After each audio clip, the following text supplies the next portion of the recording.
Trev Ben Save Christmas. Every person who lives in Croydon likes Christmas a lot, but the Grinch who lives in Purley does not. He hates Christmas. It could be the tinsel and lights he abhors, or it could be the tat in the £1 stores. But to hate Christmas seems so glaringly odd. It must be that he's just a miserable sod. They're so happy, he snarled as he cracked open a beer. Tomorrow is Christmas, it's practically here.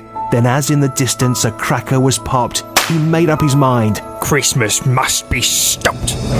Otherwise, once more, he'd have to endure the gleeful sound of the children so pure, enjoying their presents, their games and their toys, and that's one thing he hates, laughter and noise.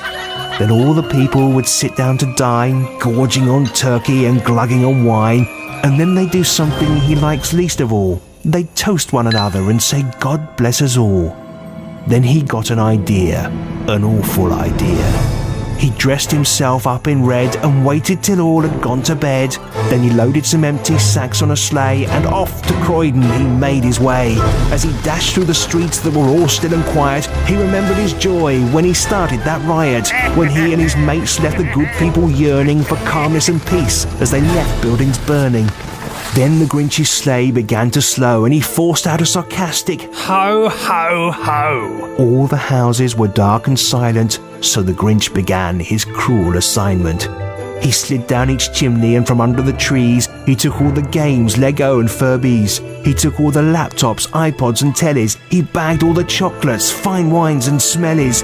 He took all the turkeys and roast potatoes, but when it comes to the sprouts, he's welcome to those. Every year they're shoved on the plates, even though it's the veg that everyone hates.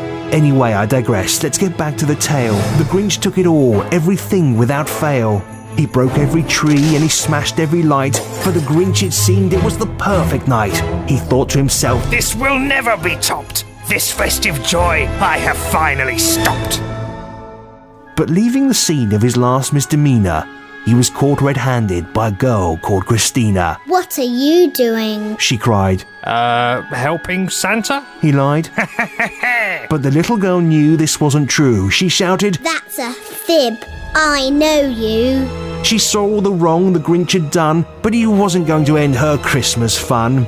She knew she couldn't stop the Grinch alone, so she ran to the kitchen and picked up the phone. She knew to save Christmas there were just two men, so she put in the call to Trev Ben. In moments they were at Christina's door, tooled up and ready to go to war. The Grinch knew they would battle with all their might, but he'd never give in. He'd fight and fight. He made the first move. He pounced on Ben's back. Ben yelled in pain as it went crack. Trev threw the Grinch onto the floor and the Grinch let out a mighty roar. It was a brutal contest. The Grinch was strong. For Trev and Ben to win, this fight would be long. But fight they did. Kicks, slaps and punches were landed. The Grinch even kicked him down below. Is that underhanded? Then suddenly all was quiet and serene, and the Grinch was nowhere to be seen. Trev and Ben crept around with apprehension. Like a knife through butter, you could cut the tension. Where was the Grinch? Where could he be? He was actually hiding up the chimney, watching and waiting while the fight was adjourned for the moment when Trev and Ben's backs were turned. Then he crept from the chimney, hiding two knives, thinking, "This is the moment I end their lives." But as he pounced to finish our two, Christina yelled, "He's behind you!" Quick as a flash, Trev and Ben turned around, and in one moment, the Grinch was downed. You see, one thing the Grinch had not done was consider that they would have a gun. He would never have thought this would be his downfall, but this is Croydon after all. They buried the Grinch in an unmarked grave, and then our hero, so strong and brave, fixed every tree and every light the Grinch had smashed up that night. They put all the presents back under the trees and returned all the hams and all the turkeys. So as at last Christmas Day was dawning and the children woke to their favourite morning, there were lots of presents and lots of toys. There was lots of laughter and lots of noise. And no one knew quite how close they'd come to having their Christmas ruined by scum.